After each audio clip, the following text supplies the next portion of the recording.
Marxism is a worldview and method of societal analysis that focuses on class relations and societal conflict, that uses a materialist interpretation of historical development and a dialectical view of social transformation.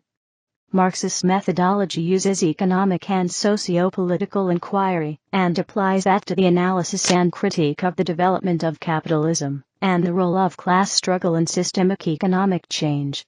In the mid to late 19th century, the intellectual tenets of Marxism were inspired by two German philosophers, Karl Marx and Friedrich Engels. Marxist analyses and methodologies have influenced multiple political ideologies and social movements. Marxism encompasses an economic theory, a sociological theory, a philosophical method, and a revolutionary view of social change. There is no single definitive Marxist theory. Marxist analysis has been applied to diverse subjects and has been misconceived and modified during the course of its development, resulting in numerous and sometimes contradictory theories that fall under the rubric of Marxism or Marxian analysis. Marxism builds on a materialist understanding of societal development, taking as its starting point the necessary economic activities required by human society to provide for its material needs. The form of economic organization or mode of production is understood to be the basis from which the majority of other social phenomena, including social relations, political and legal systems, morality, and ideology, arise, or at the least by which they are directly influenced.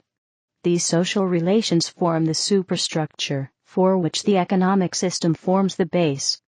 As the forces of production, most notably technology, improve, existing forms of social organization become inefficient and stifle further progress. These inefficiencies manifest themselves as social contradictions in the form of class struggle.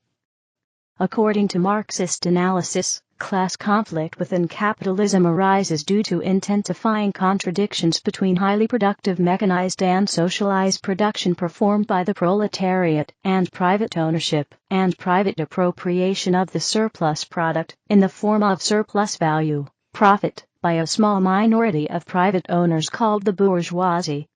As the contradiction becomes apparent to the proletariat, social unrest between the two antagonistic classes intensifies, culminating in a social revolution. The eventual long-term outcome of this revolution would be the establishment of socialism, a socio-economic system based on cooperative ownership of the means of production, distribution based on one's contribution, and production organized directly for use. Karl Marx hypothesized that, as the productive forces and technology continued to advance, socialism would eventually give way to a communist stage of social development. Communism would be a classless, stateless, humane society erected on common ownership, and the principle of from each according to his ability, to each according to his needs. Marxism has developed into different branches and schools of thought. Different schools place a greater emphasis on certain aspects of classical Marxism, while de-emphasizing or rejecting other aspects of Marxism, sometimes combining Marxist analysis with non-Marxian concepts. Some variants of Marxism primarily focus on one aspect of Marxism as the determining force in social development, such as the mode of production, class, power relationships, or property ownership, while arguing other aspects are less important or current research makes them irrelevant. Despite sharing similar premises, different schools of Marxism might reach contradictory conclusions from each other. For instance, different Marxian economists have contradictory explanations of economic crisis and different predictions for the outcome of such crises. Furthermore, different variants of Marxism apply Marxist analysis to study different aspects of society, e.g. mass culture, economic crises, or feminism.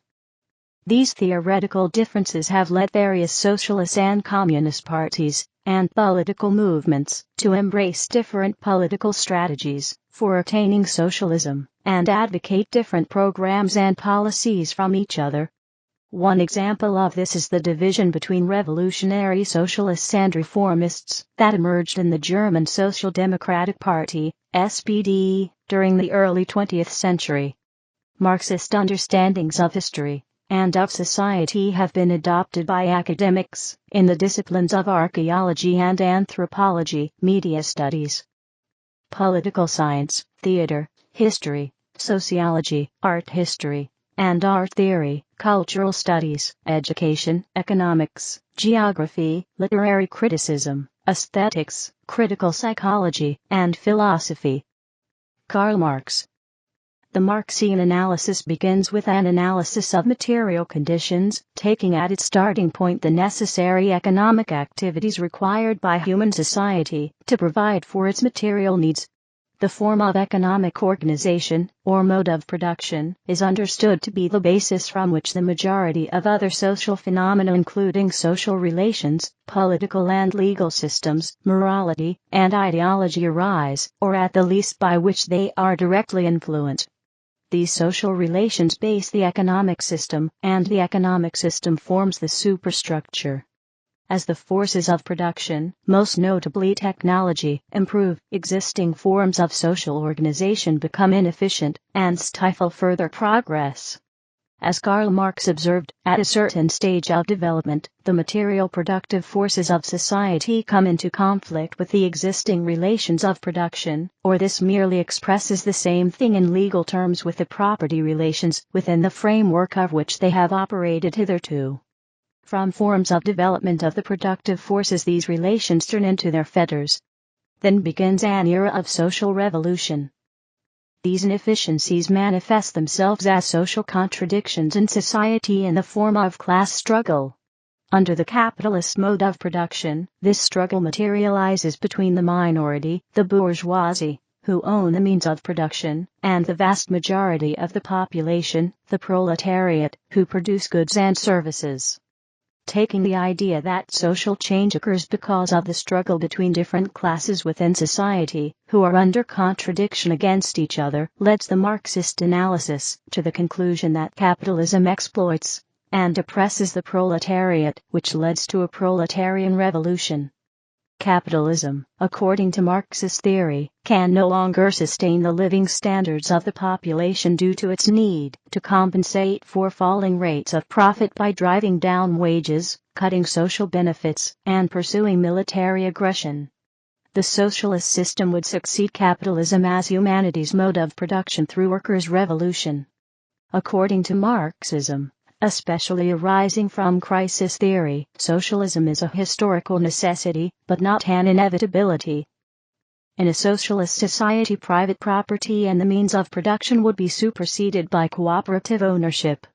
A socialist economy would not base production on the creation of private profits, but would instead base production and economic activity on the criteria of satisfying human needs, that is, production would be carried out directly for use.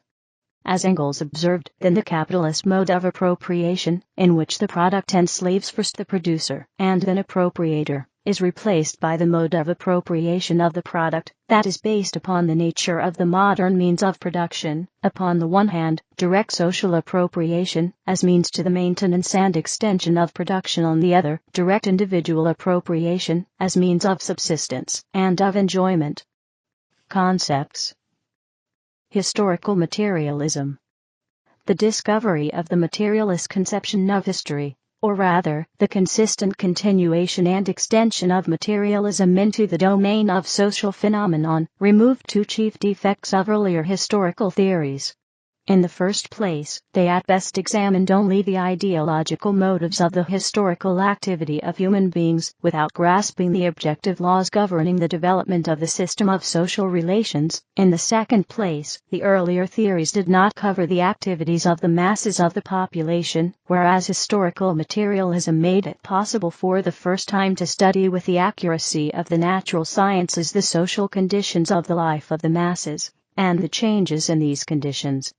Russian Marxist theoretician and revolutionary Vladimir Lenin, 1913. Society does not consist of individuals but expresses the sum of interrelations, the relations within which these individuals stand. Karl Marx, Grundriss, 1858. The historical materialist theory of history dialectically analyzes the underlying causes of societal development and change in the collective ways humans make their living. All constituent features of a society, social classes, political pyramid, ideologies, stem from economic activity, an idea often conveyed with the metaphor of the base and superstructure. The base and superstructure metaphor explains that the totality of social relations, in and by which humans product and reproduct their social existence, forms a society's economic base. From this base rises a superstructure of political and legal institutions, i.e., ruling class. The base corresponds to the social consciousness, politics, religion, philosophy, etc., and it conditions the superstructure and the dominant ideology.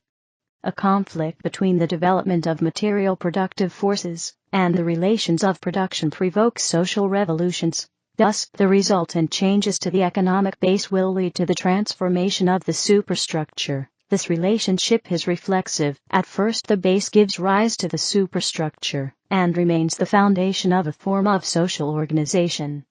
Hence, that form social organization can act again upon both parts of the base and superstructure, whose relationship is not unilinear but dialectic, namely a relationship driven by conflicts and contradictions. As Friedrich Engels clarified, the history of all hitherto existing society is the history of class struggles. Freeman and slave, patrician and plebeian, lord and serf, guildmaster and journeyman, in a word, oppressor and oppressed, stood in constant opposition to one another, carried on uninterrupted, now hidden, now open fight. A fight that each time ended, either in a revolutionary reconstitution of society at large, or in the common ruin of the contending classes. Marx considered these socio-economic conflicts as the driving force of human history, since these recurring conflicts have manifested themselves as distinct transitional stages of development in Western Europe. Accordingly, Marx designates human history as encompassing 4 stages of development in relations of production. 1. Primitive communism, as in cooperative tribal societies. 2. Slave society, a development of tribal progression to city-state, aristocracy is born. 3. Feudalism, aristocrats are the ruling class, merchants evolve into capitalists. 4. Capitalism, capitalists are the ruling class, who create and employ the proletariat. Criticism of capitalism. We are, in Marx's terms, an ensemble of social relations, and we live our lives at the core of the intersection of a number of unequal social relations based on hierarchically interrelated structures which, together, define the historical specificity of the capitalist modes of production and reproduction, and underlay their observable manifestations. Martha Jimenez, Marxism, and Class, Gender, and Race, Rethinking the Trilogy. According to the Marxist theoretician and revolutionary Vladimir Lenin, the principal content of Marxism was Marx's economic doctrine. Marx believed that the capitalist bourgeois and their economists were promoting what he saw as the lie, that the interests of the capitalist and those of the worker are one and the same. He believed that they did this by purporting the concept that the fastest possible growth of productive capital was best not only for the wealthy capitalists, but also for the workers, because it provided them with employment. Exploitation is a matter of surplus labor, the amount of labor one performs beyond what one receives in goods. Exploitation has been a socio-economic feature of every class society, and is one of the principal features distinguishing the social classes. The power of one social class to control the means of production enables its exploitation of the other classes. In capitalism, the labor theory of value is the operative concern. The value of a commodity equals the socially necessary labor time required to produce it. Under that condition, surplus value, the difference between the value produced and the value received by a laborer, is synonymous with the term surplus labor. Thus, capitalist exploitation is realized as deriving surplus value from the worker. In pre-capitalist economies, exploitation of the worker was achieved via physical coercion. In the capitalist mode of production, that result is more subtly achieved, because the worker does not own the means of production. He or she must voluntarily enter into an exploitive work relationship with the capitalist in order to earn the necessities of life. The worker's entry into such employment is voluntary in that he or she chooses which capitalist to work for. However, the worker must work or starve. Thus, exploitation is inevitable, and the voluntary nature of a worker participating in a capitalist society is illusory. Alienation is the estrangement of people from their humanity, German, Gattungswesen, species and species being, which is a systematic result of capitalism.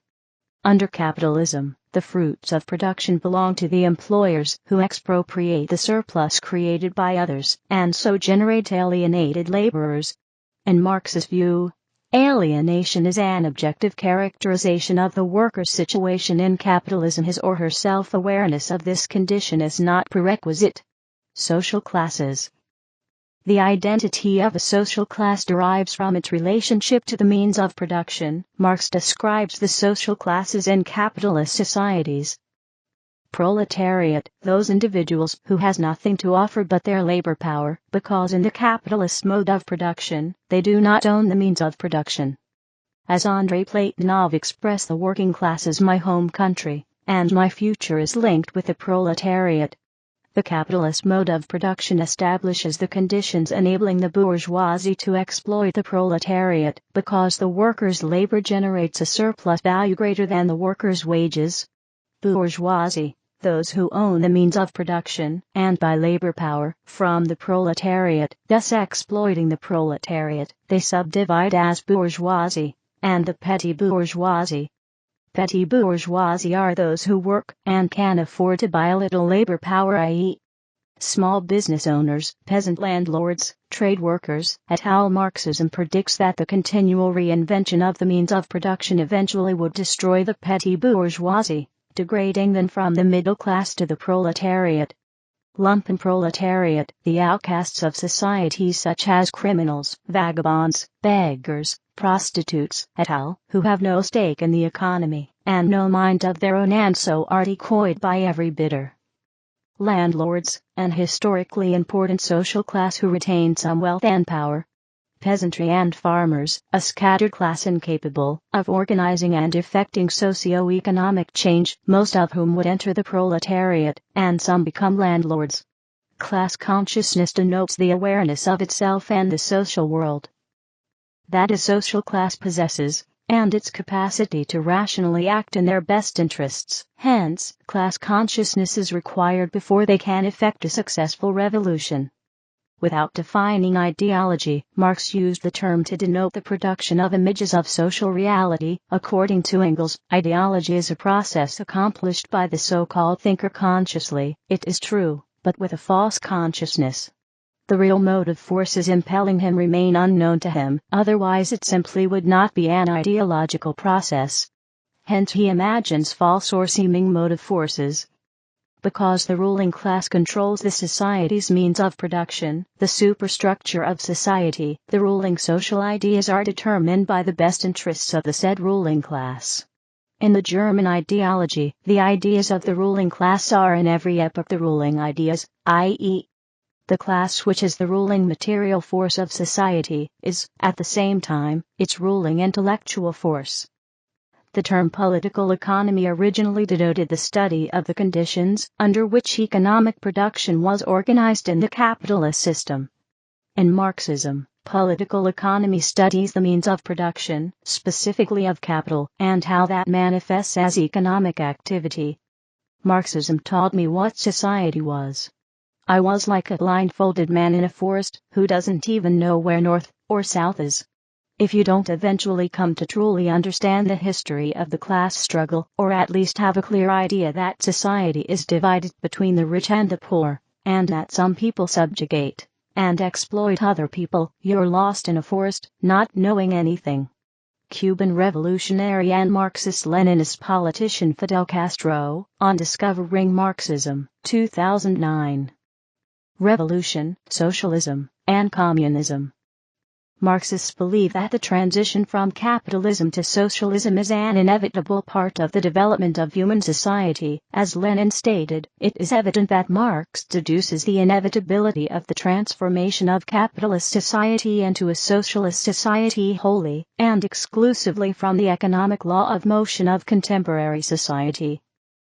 Marxists believe that a socialist society will be far better for the majority of the populace than its capitalist counterpart. For instance, prior to the Russian Revolution of 1917, Lenin wrote that the socialization of production is bound to lead to the conversion of the means of production into the property of society. This conversion will directly result in an immense increase in productivity of labor, a reduction of working hours, and the replacement of the remnants, the ruins of small-scale, primitive, disunited production by collective and improved labor. Classical Marxism. The term classical Marxism denotes the collection of socio-eco-political theories expounded by Karl Marx and Friedrich Engels. Marxism, as Ernest Mandel remarked, is always open, always critical, always self-critical.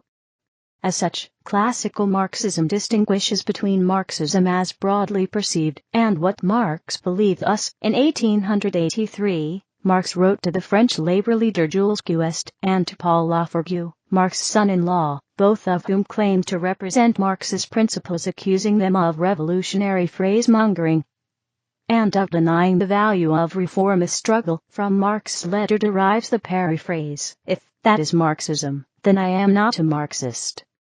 American Marxist scholar Hal Draper responded to this comment by saying, "There are few thinkers in modern history whose thought has been so badly misrepresented by Marxists and anti-Marxists alike." Criticism. Some Marxists have criticized the academic institutionalization of Marxism for being too shallow and detached from political action. For instance, Zimbabwean Trotskyist Alex Kalanikas, himself a professional academic, stated that its practitioners remind one of Narcissus, who in the Greek legend fell in love with his own reflection. Sometimes it is necessary to devote time to clarifying and developing the concepts that we use, but indeed for Western Marxists this has become an end in itself. The result is a body of writings incomprehensible to all but a tiny minority of highly qualified scholars. Academic Marxism. One of the 20th century's most prominent Marxist academics, the Australian archaeologist V. Gordon Childe. Marxism has been adopted by a large number of academics and other scholars working in various disciplines. The theoretical development of Marxist archaeology was first developed in the Soviet Union in 1929, when a young archaeologist named Vladislav I. Ravdonikas, 1894-1976, published a report entitled For a Soviet History of Material Culture. Within this work, the very discipline of archaeology, as it then stood, was criticized as being inherently bourgeoisie and therefore anti-socialist, and so, as a part of the academic reforms instituted in the Soviet Union, under the administration of Premier Joseph Stalin, a great emphasis was placed on the adoption of Marxist archaeology throughout the country. These theoretical developments were subsequently adopted by archaeologists working in capitalist states outside of the Leninist bloc, most notably by the Australian academic V. Gordon Childe, 1892-1957, who used Marxist theory in his understandings of the development of human society. Political Marxism. This section needs additional citations for verification. Please help improve this article by adding citations to reliable sources. Unsourced material may be challenged and removed. October 2010.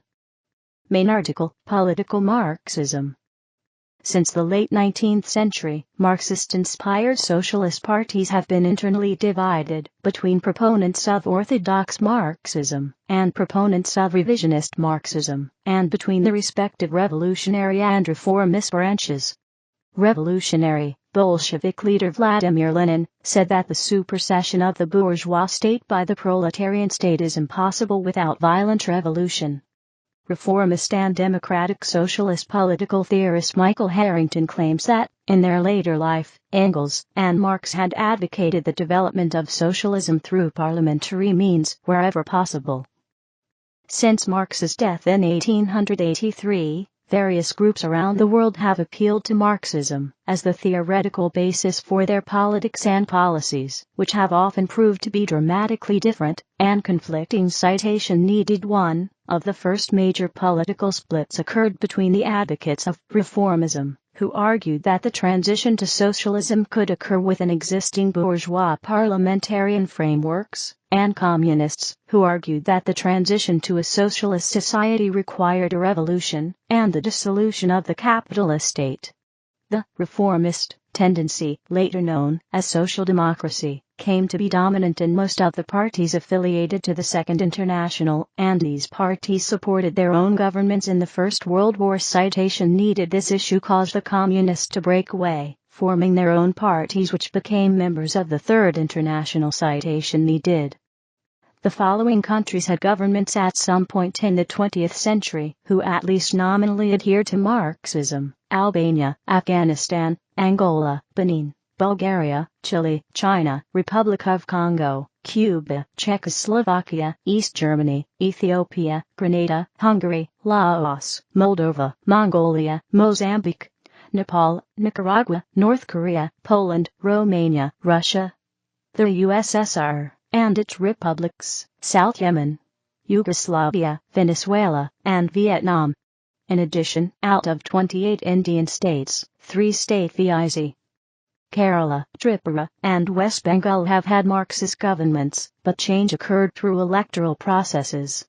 Some of these governments, such as in Venezuela, Nicaragua, Chile, Moldova, and India, have been democratic in nature and maintained regular multi-party elections. History. The 1917 October Revolution, led by Vladimir Lenin, was the first large-scale attempt to put Marxist ideas about a workers' state into practice. The new government faced counter-revolution, civil war, and foreign intervention. Lenin consistently explained this elementary truth of Marxism, that the victory of socialism requires the joint efforts of workers. In a number of advanced countries, Lenin, Sokoninaya works, 5th ed. Volex LIVP 418. It could not be developed in Russia in isolation, he argued, but needed to be spread internationally. The 1917 October Revolution did help inspire a revolutionary wave over the years that followed, with the development of communist parties worldwide, but without success in the vital advanced capitalist countries of Western Europe. Socialist revolution in Germany and other Western countries failed, leaving the Soviet Union on its own. An intense period of debate and stopgap solutions ensued: war, communism, and the new economic policy, NEP. Lenin died and Joseph Stalin gradually assumed control, eliminating rivals and consolidating power as the Soviet Union faced the events of the 1930s and its global crisis tendencies.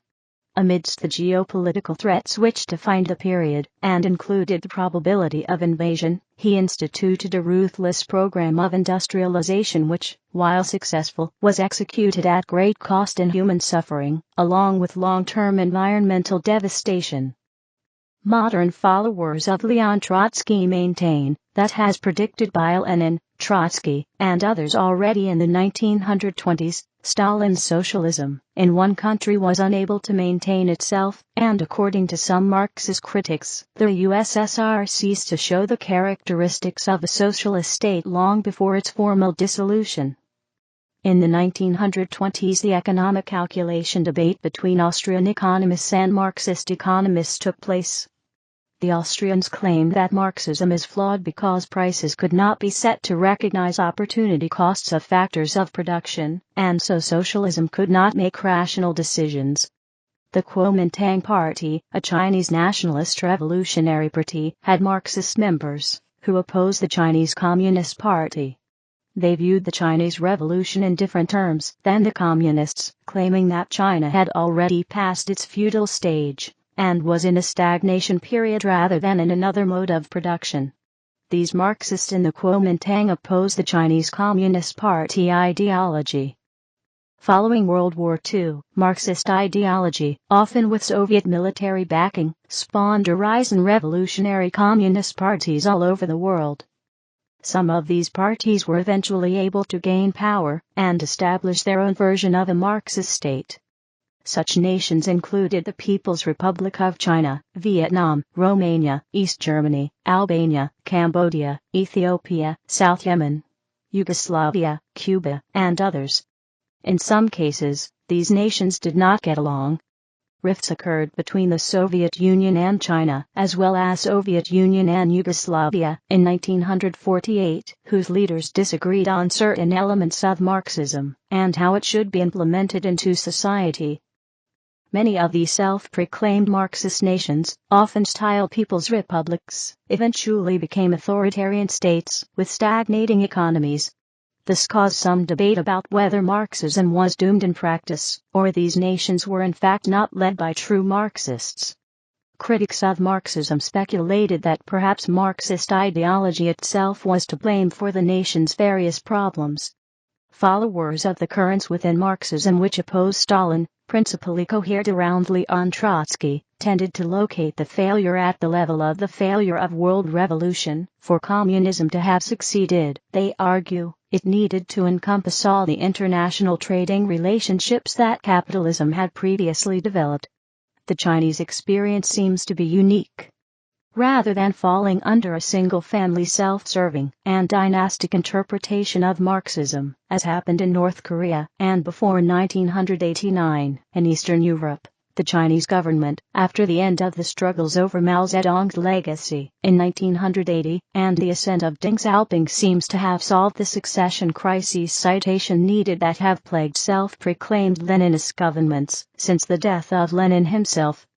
Key to the success is another Leninism, which is a NEP at very large. Lenin's own NEP of the 1920s was the permission given to markets, including speculation, to operate by the party which retained final control. The Russian experience in perestroika was that markets under socialism were so opaque as to be both inefficient and corrupt, but especially after China's application to join the WTO, this does not seem to apply universally. The death of Marxism in China has arguably been prematurely announced, but since the Hong Kong handover in 1997, the Beijing leadership has clearly retained final say over both commercial and political affairs citation needed. In 1991 the Soviet Union was dismantled, and the new Russian state, alongside the other emerging republics, ceased to identify themselves with Marxism. Other nations around the world followed suit. Since then, radical Marxism or communism has generally ceased to be a prominent political force in global politics, and has largely been replaced by more moderate versions of democratic socialism, or, more commonly, by neoliberal capitalism. Marxism has also had to engage with the rise in the environmental movement. Theorists including Joel Koval and Michael Lowy have synthesized Marxism, socialism, ecology, and environmentalism into an ideology known as eco-socialism. Social democracy. Social democracy is a political ideology that emerged in the late 19th and early 20th century. Many parties in the second half of the 19th century described themselves as social democratic, such as the British Social Democratic Federation and the Russian Social Democratic Labour Party. In most cases these were revolutionary socialist or Marxist groups, who were not only seeking to introduce socialism, but also democracy in democratic countries. Many social democrats reject the idea that socialism can be accomplished only through class conflict, revolution, and dictatorship of the proletariat. The modern social democratic current came into being through a break within the socialist movement in the early 20th century, between two groups holding different views on the ideas of Karl Marx. Many related movements, including pacifism, anarchism, and syndicalism, arose at the same time, often by splitting from the main socialist movement, but also through the emergence of new theories, and had various, quite different objections to Marxism. The Social Democrats argued that socialism should be achieved through evolution rather than revolution. Such views were strongly opposed by the revolutionary socialists, who argued that any attempt to reform capitalism was doomed to fail, because the reformists would be gradually corrupted and eventually turn into capitalists themselves. despite their differences, the reformist and revolutionary branches of socialism remain united until the outbreak of World War I. The war proved to be the final straw that pushed the tensions between them to breaking point. Citation needed. The reformist socialists supported their respective national governments in the war, a fact that was seen by the revolutionary socialists as outright treason against the working class, since citation needed it betrayed the principle that the workers have no nation, and the fact that usually the lowest classes are the ones sent into the war to fight and die, putting the cause at the side. Bitter arguments ensued within socialist parties, as for example between Edward Bernstein, reformist socialist, and Rosa Luxemburg, revolutionary socialist, within the Social Democratic Party of Germany. Eventually, after the October Revolution, most of the world's socialist parties fractured. The reformist socialists kept the name Social Democrats, while the revolutionary socialists began calling themselves communists, and soon formed the modern communist movement, the Comintern. Since the 1920s, doctrinal differences have been constantly growing between social democrats and communists, who themselves are not unified on the way to achieve socialism, and social democracy is mostly used as a specifically Central European label for labor parties since then, especially in Germany and the Netherlands, and especially since the 1959 Godesberg program of the German SPD that rejected the praxis of class struggle altogether. Socialism. The term socialism refers to two fundamentally different ideologies: democratic socialism and Marxist-Leninist socialism. The Marxist-Leninists sought to work towards a classless, stateless, moneyless society with a Marxist ideology by first creating a socialist state which represents the proletariat. On the other hand, democratic socialists attempt to work towards an ideal state by social reform, and are often little different from social democrats, with the democratic socialists having a more leftist stance. The Marxist-Leninist form of government has been in decline since the dissolution of the Soviet Union and its satellite states. Very few countries have governments that describe themselves as socialist in the Marxist sense. As of 2012, only Laos, Vietnam, Nepal, Cuba, and the People's Republic of China do so. Citation needed.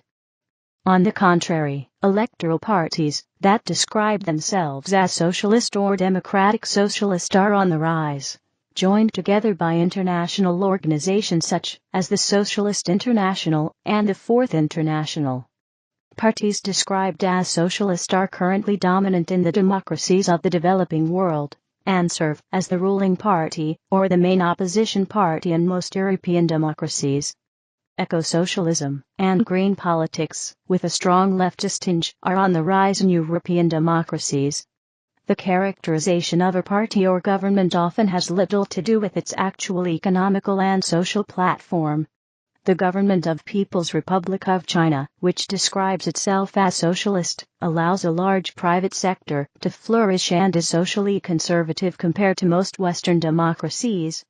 A more specific example is universal healthcare, which is a trademark issue of many European socialist parties, but does not exist in China. Therefore, the historical and cultural aspects of a movement must be taken into context in order for one to arrive at an accurate conclusion about its political ideology from its nominal characterization. Communism. A number of states declared an allegiance to the principles of Marxism, and have been ruled by self-described communist parties, either as a single-party state or a single list, which includes formally several parties, as was the case in the German Democratic Republic. Due to the absolute dominance of the Communist Party in their governments, these states are often called communist states by Western political scientists. However, they have described themselves as socialist, reserving the term communism for a future classless society, in which the state would no longer be necessary. On this understanding of communism, communist state would be an oxymoron. For instance, the USSR was the Union of Soviet Socialist Republics. Communist governments have historically been characterized by state ownership of productive resources, in a centrally planned economy, and sweeping campaigns of economic restructuring such as nationalization of industry and land reform, often focusing on collective farming or state farms. While they promote collective ownership of the means of production, communist governments have been characterized by a totalitarian state apparatus in which decisions are made by the ruling Communist Party. Libertarian communists have characterized the Soviet model as state socialism or state capitalism, since the concentrated state played the part formerly capitalists played in economy. Marxism-Leninism. Marxism-Leninism, strictly speaking, refers to the ideology based upon the economic theories of Marx, and the revolutionary political theories developed by Vladimir Lenin known as Leninism. However, in various contexts, different, and sometimes opposing, political groups have used the term Marxism-Leninism to denote the ideologies that they claim to be upholding. The core ideological features of Marxism-Leninism are those of Marxism and Leninism, that is to say, belief in the necessity of a revolutionary overthrow of capitalism through communist revolution, to be followed by a dictatorship of the proletariat as the first stage of moving towards communism, and the need for a vanguard party to lead the proletariat in this effort. Those who view themselves as Marxist-Leninists, however, vary with regards to the leaders and thinkers that they choose to uphold as progressive, and to what extent. Citation needed. Leninism holds that capitalism can only be overthrown by revolutionary means, that is, any attempts to reform capitalism from within, such as social democracy, Fabianism, and non-revolutionary forms of democratic socialism, are doomed to fail due to the inherent contradictions of the capitalist and labor class relations. The first goal of a Leninist party is to educate the proletariat, so as to remove the various modes of perceived false consciousness the bourgeois have instilled in them, instilled in order to make them more docile and easier to exploit economically, such as religion and nationalism. Citation needed. Once the proletariat has gained class consciousness, the party will coordinate the proletariat's total might to overthrow the bourgeois government. Thus the proletariat will seize all political and economic power. Lastly, the proletariat, thanks to their education by the party, will implement a dictatorship of the proletariat which would bring upon them the construction and development of socialism, the lower phase of communism. After this, partisan and non-partisan distinction would essentially dissolve, as the entire proletariat is elevated to the level of revolutionaries. The dictatorship of the proletariat refers to the absolute power of the working class. It is governed by a system of proletarian direct democracy, in which workers hold political power through local councils, known in the October Revolution as Soviets. Trotskyism. Trotskyism is the theory of Marxism, as advocated by Leon Trotsky. Trotsky considered himself a Bolshevik-Leninist, arguing for the establishment of a vanguard party. He considered himself an advocate of orthodox Marxism. His politics differed sharply from those of Stalin or Mao, most importantly in declaring the need for an international permanent revolution. Numerous groups around the world continue to describe themselves as Trotskyist, and see themselves as standing in this tradition, although they have diverse interpretations of the conclusions to be drawn from this. Trotsky advocated proletarian revolution, as set out in his theory of permanent revolution, and he argued that in countries where the bourgeois democratic revolution had not triumphed already, in other words, in places that had not yet implemented a capitalist democracy, such as Russia, before 1917, it was necessary that the proletariat make it permanent by carrying out the tasks of the social revolution, the socialist or communist revolution, at the same time, in an uninterrupted process. Trotsky believed that a new socialist state would not be able to hold out against the pressures of a hostile capitalist world, unless socialist revolutions quickly took hold in other countries as well, especially in the industrial powers with a developed proletariat. On the political spectrum of Marxism, Trotskyists are considered to be on the left. They fervently support democracy, oppose political deals with the imperialist powers, and advocate a spreading of the revolution until it becomes global. Trotsky developed the theory that the Russian workers' state had become a bureaucratically degenerated workers' state. Capitalist rule had not been restored, and nationalized industry and economic planning, instituted under Lenin, were still in effect. However, the state was controlled by a bureaucratic caste with interests hostile to those of the working class.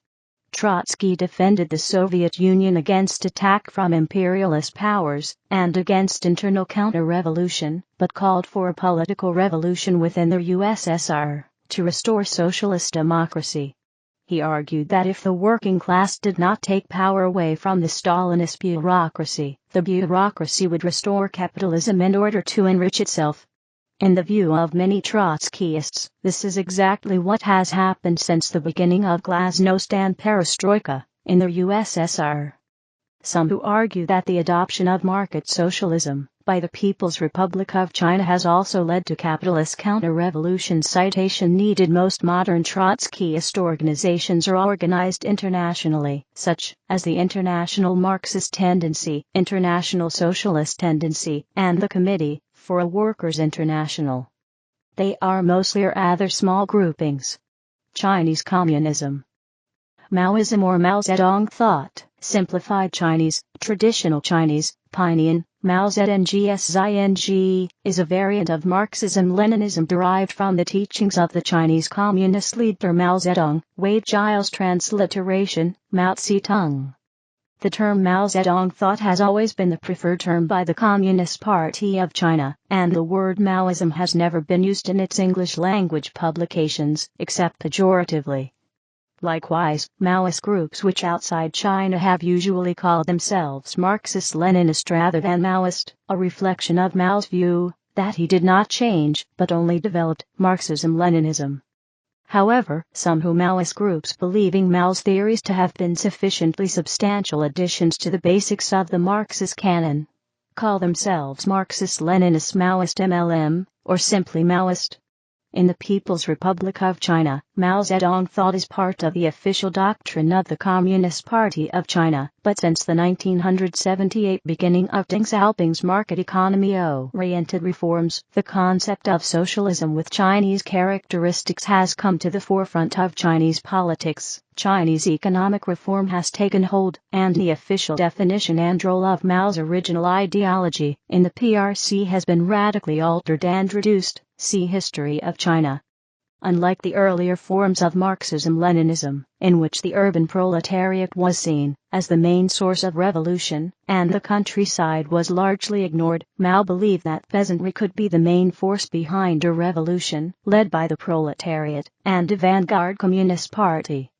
The model for this was of course the Chinese Communist-Rural Protracted People's War of the 1920s and 1930s, which eventually brought the Communist Party of China to power. Citation needed. Furthermore, unlike other forms of Marxism-Leninism, in which large-scale industrial development was seen as a positive force, Maoism made all-round rural development the priority. Citation needed.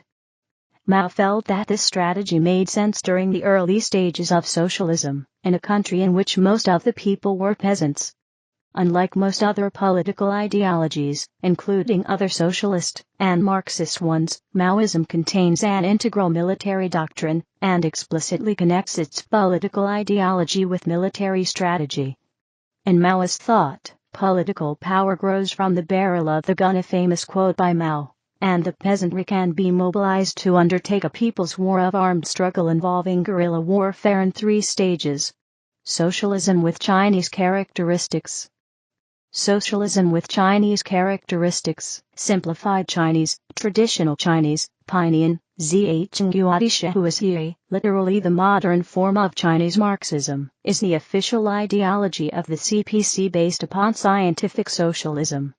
This ideology supports the creation of a socialist market economy dominated by the public sector, since China is in the primary stage of socialism.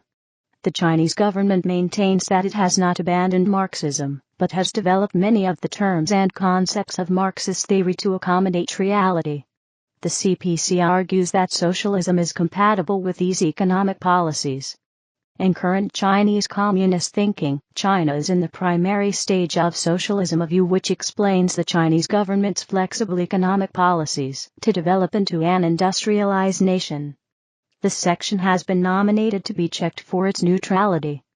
Discussion of this nomination can be found on the talk page. May 2011. Left communism is the range of communist viewpoints held by the communist left, which criticizes the political ideas of the Bolsheviks from a position that is asserted to be more authentically Marxist and proletarian than the views of Leninism held by the Communist International after its first two congresses. Two major traditions can be observed within left communism: the Dutch-German tradition and the Italian tradition.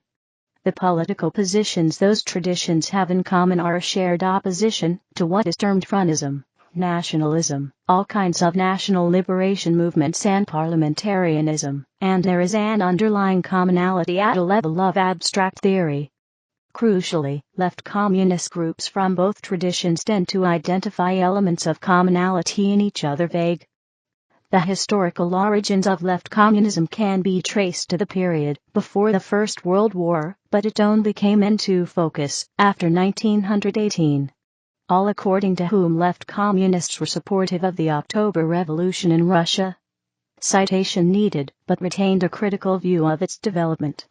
Some, which however would in later years come to reject the idea that the revolution had a proletarian or socialist nature, asserting that it had simply carried out the tasks of the bourgeois revolution by creating a state capitalist system. Citation needed. Left communism first came into being as a clear movement in, or around 1918 period. Citation needed. Its essential features were a stress on the need to build a communist party entirely separate from the reformist and centrist elements, who were seen as having betrayed socialism. In 1914, opposition to all but the most restricted participation in elections, and an emphasis on the need for revolutionaries to move on the offensive. Citation needed. Apart from that, there was little in common between the various wings. Only the Italians' original research accepted the need for electoral work at all for a very short period of time, and the German, Dutch, Italian, and Russian wings opposed the right of nations to self-determination, which they denounced as a form of bourgeois nationalism. Dispute that the Soviet Union was Marxist.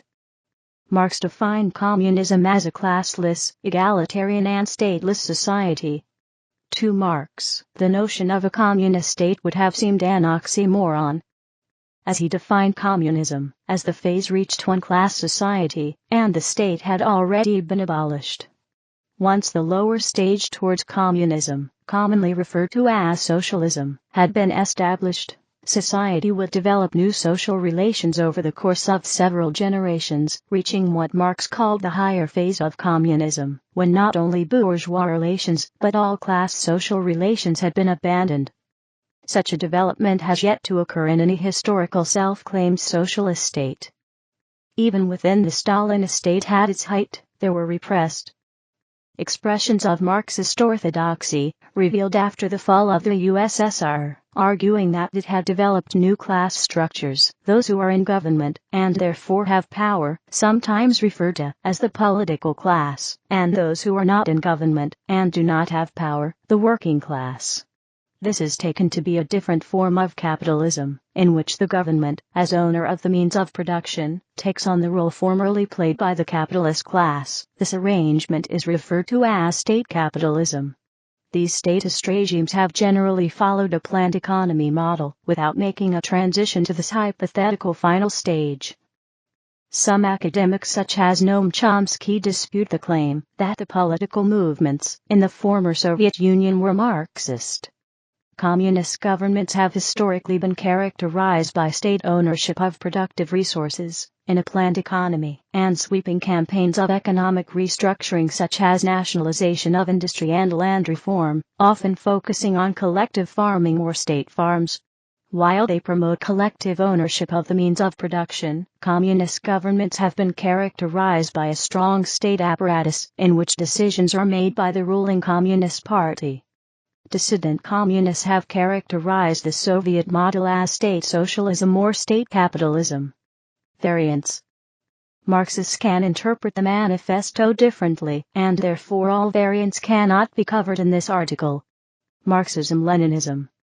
At least in terms of adherence and the impact on the world stage, Marxism-Leninism, also known colloquially as Bolshevism, or simply communism, is the biggest trend within Marxism, easily dwarfing all of the other schools of thought combined.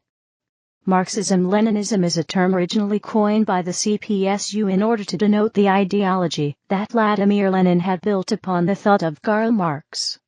There are two broad areas that have set apart Marxism-Leninism as a school of thought.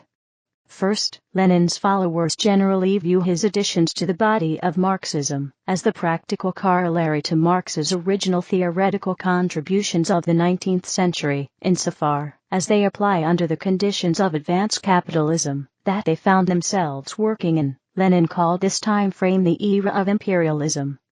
For example, Joseph Stalin wrote that Leninism grew up and took shape under the conditions of imperialism, when the contradictions of capitalism had reached an extreme point, when the proletarian revolution had become an immediate practical question, when the old period of preparation of the working class for revolution had arrived at and passed into a new period, that of direct assault on capitalism.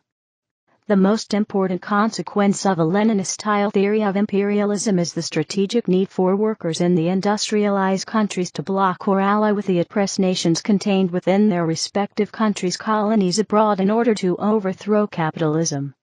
This is the source of the slogan, which shows the Leninist conception that not only the proletariat, as is traditional to Marxism, are the sole revolutionary force, but all oppressed people, workers, and oppressed peoples of the world unite. Second, the other distinguishing characteristic of Marxism-Leninism is how it approaches the question of organization. Lenin believed that the traditional model of the social democratic parties of the time, which was a loose, multi-tendency organization, was inadequate for overthrowing the Tsarist regime in Russia. He proposed a cadre of professional revolutionaries that disciplined itself under the model of democratic centralism. Marxism-Leninism after Stalin. For better or worse, Marxism-Leninism, as a body of thought and practice, was closely identified with the figure of Joseph Stalin, after the death of Lenin. After the death of Stalin, the leader of the USSR, Nikita Khrushchev, made several ideological and practical ruptures with his predecessor, which led to the eventual split of Marxism-Leninism into two main branches: post-Stalin Moscow-aligned communism and anti-revisionism. In turn, these branches evolved into multiple schools of thought over time. Post-Stalin Moscow-aligned communism. At the 20th Congress of the Communist Party of the Soviet Union, Khrushchev made several ideological ruptures with his predecessor, Joseph Stalin. First, Khrushchev denounced the so-called cult of personality that had developed around Stalin, which ironically enough Khrushchev had had a pivotal role in fostering decades earlier. More importantly, however, Khrushchev rejected the heretofore orthodox Marxist-Leninist tenet that class struggle continues even under socialism. Rather, the state ought to rule in the name of all classes. A related principle that flowed from the former was the notion of peaceful coexistence, or that the newly emergent socialist bloc could peacefully compete with the capitalist world solely by developing the productive forces of society. A raw communism. Beginning around the 1970s, various communist parties in Western Europe, such as the Partito Comunista Italiano in Italy and the Partito Comunista de España under Santiago Carrillo, tried to hew to a more independent line from Moscow. Particularly in Italy, they leaned on the theories of Antonio Gramsci, despite the fact that by 1921 Gramsci believed that a communist party, in the Leninist sense, was needed. This trend went by the name Eurocommunism. Anti-revisionism. There are many proponents of Marxist-Leninism who rejected the theses of Khrushchev. They believe that Khrushchev was unacceptably altering or revising the fundamental tenets of Marxism-Leninism, a stance from which the label anti-revisionist is derived. Usually, they are referred to externally by the following epithets, although anti-revisionists typically refer to themselves simply as Marxist-Leninists. Maoism. Maoism takes its name from Mao Zedong, the erstwhile leader of the People's Republic of China. It is the variety of anti-revisionism that took inspiration, and in some cases received material support, from China, especially during the Mao period. There are several key concepts that were developed by Mao. First, Mao concurred with Stalin that not only does class struggle continue under the dictatorship of the proletariat, it actually accelerates as long as gains are being made by the proletariat at the expense of the disenfranchised bourgeoisie. Second, Mao developed a strategy for revolution called prolonged People's War, in what he termed the semi-feudal countries of the Third World. Prolonged People's War relied heavily on the peasantry. Third, Mao wrote many theoretical articles on epistemology and dialectics, which he called contradictions. Marxism, so named because of the central contribution of Albanian statesman Enver Hoxha, was closely aligned with the People's Republic of China for a number of years, but grew critical of Maoism because of the so-called Three Worlds theory put forth by elements within the Chinese Communist Party, and because it viewed the actions of Chinese leader Deng Xiaoping unfavorably. Ultimately, however, Marxism as a trend came to the understanding that socialism had never existed in China at all. Trotskyism is the usual term for followers of the ideas of Russian Marxist Leon Trotsky, the second most prominent leader of the Russian Revolution. Trotsky was a contemporary of Lenin, from the early years of the Russian Social Democratic Labour Party, where he led a small trend in competition with both Lenin's Bolsheviks and the Mensheviks. Nevertheless, Trotsky's followers claim to be the heirs of Lenin, in the same way that mainstream Marxist-Leninists do. There are several distinguishing characteristics of this school of thought. Foremost is the theory of permanent revolution. Another shared characteristic between Trotskyists is a variety of theoretical justifications for their negative appraisal of the post-Lenin Soviet Union, that is to say, after Trotsky was expelled by a majority vote from the CPSU, and subsequently from the Soviet Union. Trotsky characterized the government of the USSR, after his expulsion, as being dominated by a bureaucratic caste, and called for it to be overthrown. Left communism is the range of communist viewpoints held by the communist left, which criticizes the political ideas of the Bolsheviks, from a position that is asserted to be more authentically Marxist and proletarian than the views of Leninism held by the Communist International after its first two congresses. Although she lived before left communism became a distinct tendency, Rosa Luxemburg has been heavily influential for most left communists, both politically and theoretically. Proponents of left communism have included Hermann Gorter, Anton Pannekow, Otto Rühle, Karl Korsch, Amadeo Bordiga, and Paul Matic. Prominent left communist groups existing today include the International Communist Current and the International Bureau for the Revolutionary Party. Also, different factions from the old Bordigist International Communist Party are considered left communist organizations. Western Marxism includes a wide variety of Marxist theoreticians based in Western and Central Europe, and more recently North America, in contrast with philosophy in the Soviet Union, the Socialist Federal Republic of Yugoslavia, or the People's Republic of China.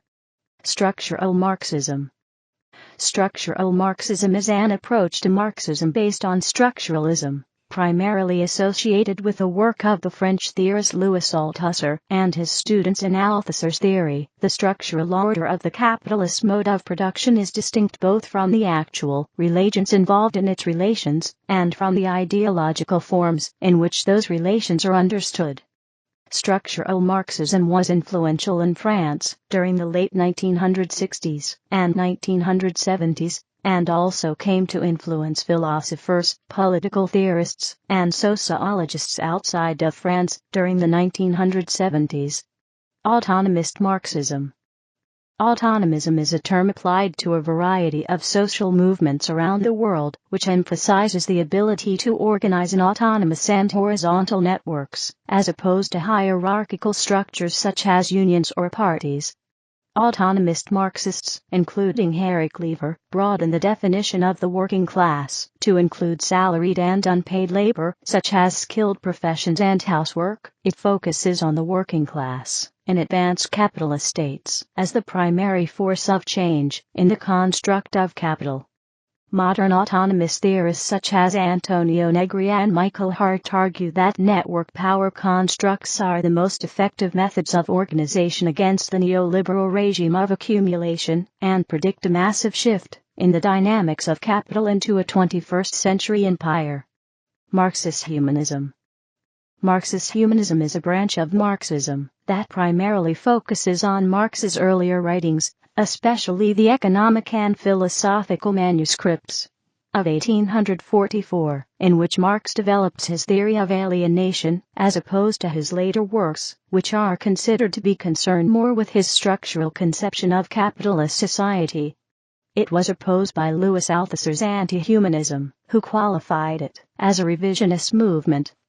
Marxist humanists contend that Marxism developed lopsidedly because Marx's early works were unknown until after the orthodox ideas were in vogue. The manuscripts of 1844 were published only in 1932, and it is necessary to understand Marx's philosophical foundations to understand his latter works properly. Marxism-de-Leonism. Marxism-de-Leonism is a form of syndicalist Marxism developed by Daniel De Leon. De Leon was an early leader of the first U.S. socialist political party, the Socialist Labor Party. This party exists to the present day. De Leonism lies outside the Leninist tradition of communism. The highly decentralized and democratic nature of the proposed De Leonist government is in contrast to the democratic centralism of Marxism-Leninism, and what they see as the dictatorial nature of the Soviet Union. The success of the De Leonist plan depends on achieving majority support among the people both in the workplaces and at the polls, in contrast to the Leninist notion that a small vanguard party should lead the working class to carry out the revolution.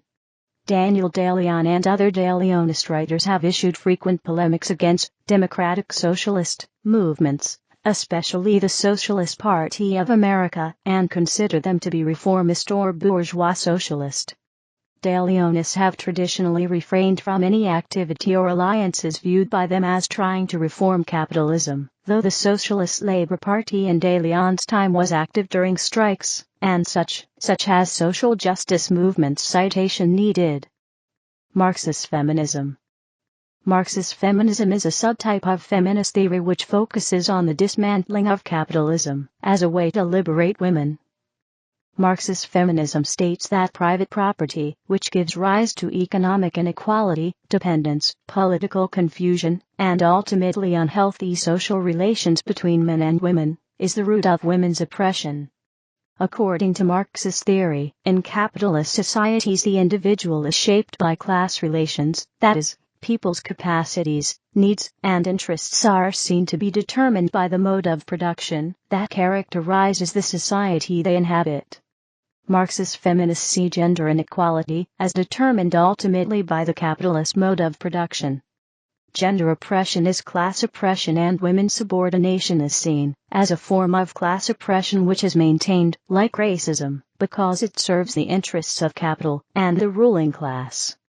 Marxist feminists have extended traditional Marxist analysis by looking at domestic labor as well as wage work in order to support their position. Citation needed. Etymology. The term Marxism was popularized by Karl Kautsky, who considered himself an orthodox Marxist, during the dispute between the orthodox and revisionist followers of Marx. Kautsky's revisionist rival Edward Bernstein also later adopted use of the term. Engels did not support the use of the term Marxism to describe either Marx's or his views. Engels claimed that the term was being abusively used as a rhetorical qualifier by those attempting to cast themselves as real followers of Marx, while casting others in different terms, such as Lassalleans. In 1882, Engels claimed that Marx had criticized self-proclaimed Marxist Paul Laforgue by saying that, if Laforgue's views were considered Marxist, then one thing is certain, and that is that I am not a Marxist. History. Karl Marx and Friedrich Engels. Karl Heinrich Marx, the 5th of May, 1818. The 14th of March, 1883, was a German philosopher, political economist, and socialist revolutionary, who addressed the matters of alienation and exploitation of the working class, the capitalist mode of production, and historical materialism. He is famous for analyzing history in terms of class struggle, summarized in the initial line introducing the Communist Manifesto, 1848. The history of all hitherto existing society is the history of class struggles. His ideas were influential in his time, and it was greatly expanded by the successful Bolshevik October Revolution of 1917 in Imperial Russia. Friedrich Engels, the 28th of November, 1820, the 5th of August, 1895, was a German political philosopher and Karl Marx's co-developer of communist theory. Marx and Engels met in September 1844, discovering that they shared like views of philosophy and socialism. They collaborated and wrote works such as Die Heilige Family, The Holy Family. After the French deported Marx from France in January 1845, Engels and Marx moved to Belgium, which then permitted greater freedom of expression than other European countries. Later, in January 1846, they returned to Brussels to establish the Communist Correspondence Committee. In 1847, they began writing the Communist Manifesto, 1848, based upon Engels' The Principles of Communism. 6 weeks later, they published the 12,000-word pamphlet in February 1848. In March, Belgium expelled them, and they moved to Cologne, where they published the Neue Rheinische Zeitung, a politically radical newspaper. Again, by 1849, they had to leave Cologne for London. The Prussian authorities pressured the British government to expel Marx and Engels, but Prime Minister Lord John Russell refused. After Karl Marx's death in 1883, Friedrich Engels became the editor and translator of Marx's writings.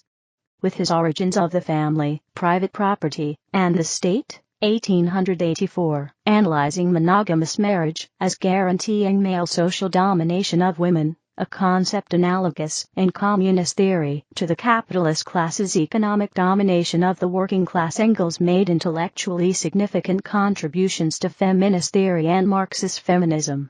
Late 20th century. Political Marxism. In 1959, the Cuban Revolution led to the victory of anti-imperialist Fidel Castro, 1926, and his July 26 movement.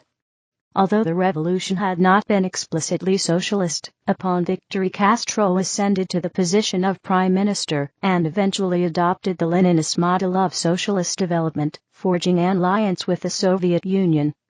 One of the leaders of the revolution, the Argentine Marxist revolutionary Che Guevara, 1928-1967, subsequently went on to aid revolutionary socialist movements in Congo, Kinshasa and Bolivia, eventually being killed by the Bolivian government, possibly on the orders of the CIA, though the CIA agent sent to search for Guevara, Felix Rodriguez, expressed a desire to keep him alive as a possible bargaining tool with the Cuban government. He would posthumously go on to become an internationally recognized icon. In the People's Republic of China, the Maoist government undertook the Cultural Revolution from 1966 through to 1976 in order to purge capitalist elements from Chinese society and entrench socialism. However, upon Mao's death, his rivals seized political power, and under the premiership of Deng Xiaoping, 1978-1992, many of Mao's cultural revolutionary policies were revised or abandoned, and much of the state sector privatized. The late 1980s and early 1990s saw the collapse of most of those socialist states that had professed a Marxist-Leninist ideology. In the late 1970s and 1980s, the emergence of the New Right and neoliberal capitalism as the dominant ideological trends in Western politics, championed by U.S. President Ronald Reagan and U.K. Prime Minister Margaret Thatcher, led the West to take a more aggressive stand against the Soviet Union and its Leninist allies. Meanwhile, in the Soviet Union, the reformist Mikhail Gorbachev, 1931, became premier in March 1985, and began to move away from Leninist-based models of development towards social democracy. Ultimately, Gorbachev's reforms, coupled with rising levels of popular ethnic nationalism in the Soviet Union, led to the state's dissolution in late 1991 into a series of constituent nations, all of which abandoned Marxist-Leninist models for socialism, with most converting to capitalist economies. 21st century. Political Marxism. At the turn of the 21st century, China, Cuba, Laos, and Vietnam remained the only officially Marxist-Leninist states remaining. Although a Maoist government led by Prachanda, 1954, was elected into power in Nepal in 2008 following a long guerrilla struggle.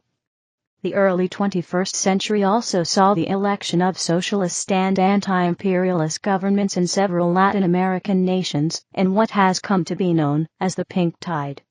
Dominated by the Venezuelan government of Hugo Chavez, this trend also saw the election of Evo Morales in Bolivia, Rafael Correa in Ecuador and Daniel Ortega in Nicaragua, forging political and economic alliances through international organizations like the Bolivarian Alliance for the Americas. These socialist governments allied themselves with Marxist-Leninist Cuba, and, although none of them espoused a Leninist path directly, most admitted to being significantly influenced by Marxist theory. For Italian Marxist Gianni Vattimo in his 2011 book Hermeneutic Communism, this new communism differs substantially from its previous Soviet and current Chinese realization, because the South American countries follow democratic electoral procedures, and also manage to decentralize the state bureaucratic system through the misiones, social missions for community projects. In sum, if weakened communism is felt as a specter in the West, it is not only because of meteor distortions, but also for the alternative it represents through the same democratic procedures that the West constantly professes to cherish but is hesitant to apply. Criticisms. Criticisms of Marxism have come from various political ideologies. Additionally, there are intellectual critics of Marxism that contest certain assumptions prevalent in Marx's thought and Marxism after him, without exactly rejecting Marxist politics. Other contemporary supporters of Marxism argue that many aspects of Marxist thought are viable, but that the corpus is incomplete or outdated in regards to certain aspects of economic, political or social theory. They may therefore combine some Marxist concepts with the ideas of other theorists such as Max Weber. The Frankfurt School is one example. Socialist critiques. Democratic socialists and social democrats reject the idea that socialism can be accomplished only through extra-legal class conflict and a proletarian revolution. The relationship between Marx and other socialist thinkers and organizations rooted in Marxism's scientific and anti-utopian socialism, among other factors, has divided Marxists from other socialists since Marx's life. After Marx's death, and with the emergence of Marxism, there have additionally been dissensions within Marxism itself, the splitting of the Russian Social Democratic Labour Party into Bolsheviks and Mensheviks. A notable example, orthodox Marxism became counterposed to a less dogmatic, more innovative, or even revisionist Marxism. Anarchist critiques. Anarchism has had a strained relationship with Marxism since Marx's life. Anarchists reject the need for a transitory state phase, claiming that socialism cannot be established except through decentralized, non-coercive organization. Individualist anarchists, who are often neither socialists nor capitalists, reject Marxism as a statist ideology. Economic critiques. Other critiques come from an economic standpoint.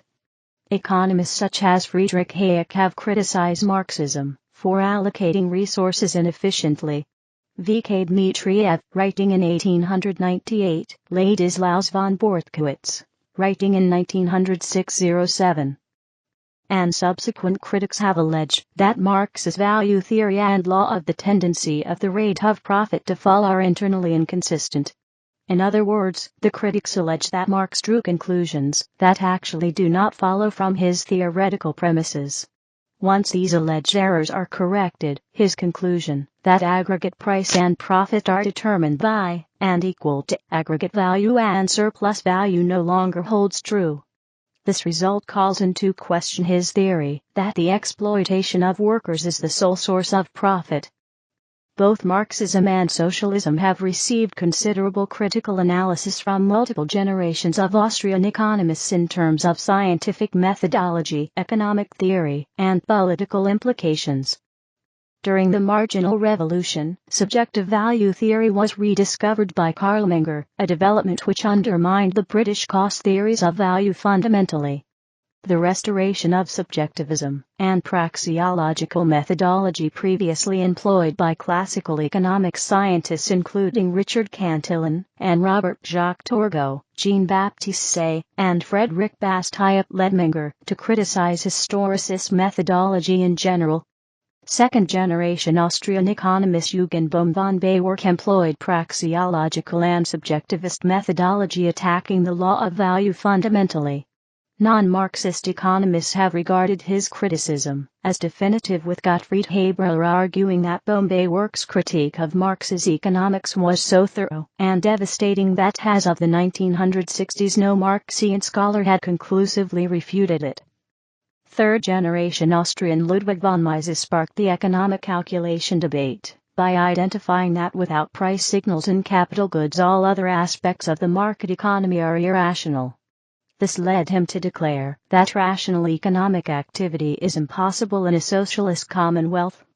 Mises then elaborated on every form of socialism more completely in his 1922 book Socialism, an Economic and Sociological Analysis.